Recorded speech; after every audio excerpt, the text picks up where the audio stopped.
বন্ধুরা সোমা রান্না করে আপনাদেরকে অনেক অনেক স্বাগত জানাই।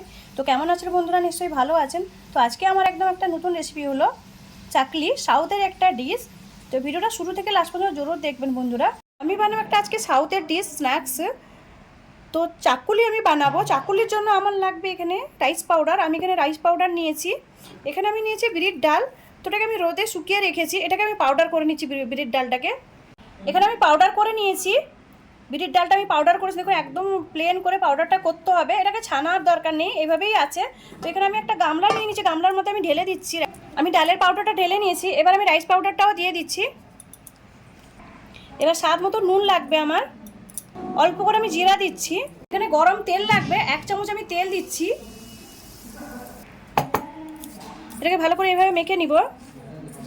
এটা ভালো করে মিক্স করে নিয়েছি আমি।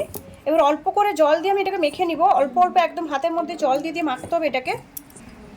দেখুন এটাকে ভালো করে আমি মেখে নিয়েছি। দেখুন এটা একদম শক্ত থাকবে, খুব নরম হবে না, একদম অনেকটাই শক্ত থাকবে। তো এটাকে আমি 5 মিনিট ঢাকা দিয়ে রেখে দিচ্ছি। আমি এখানে মেখে রেখেছিলাম, দেখুন চালের গুঁড়ো আর ডালটা। 10 মিনিট হয়ে গেছে এটা। তো আমি এটাকে ভালো করে একটু দলে নিব এইভাবে হাতে করে। আমি এখানে একটা বোতল নিয়েছি, এই বোতলের মধ্যে আমি বানাবো।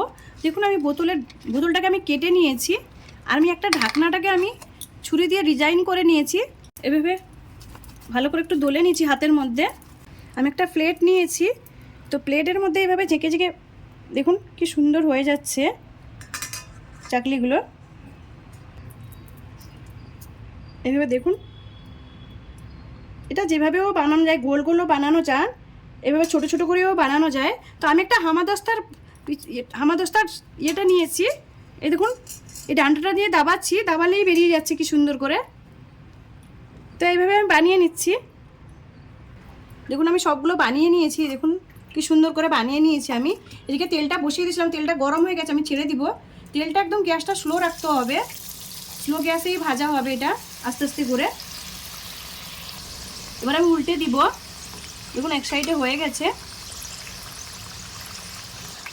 দেখুন এটা হয়ে গেছে। এটাকে আমি নামিয়ে নিব। আমি যে পদ্ধতিতে বানালাম আপনারা একবার ট্রাই করবেন, এটা খেতে দারুণ হয়। তো আমি তুলে নিচ্ছি এইভাবে, আর বাকিগুলো আমি এইভাবে ভেজে তুলে নিচ্ছি।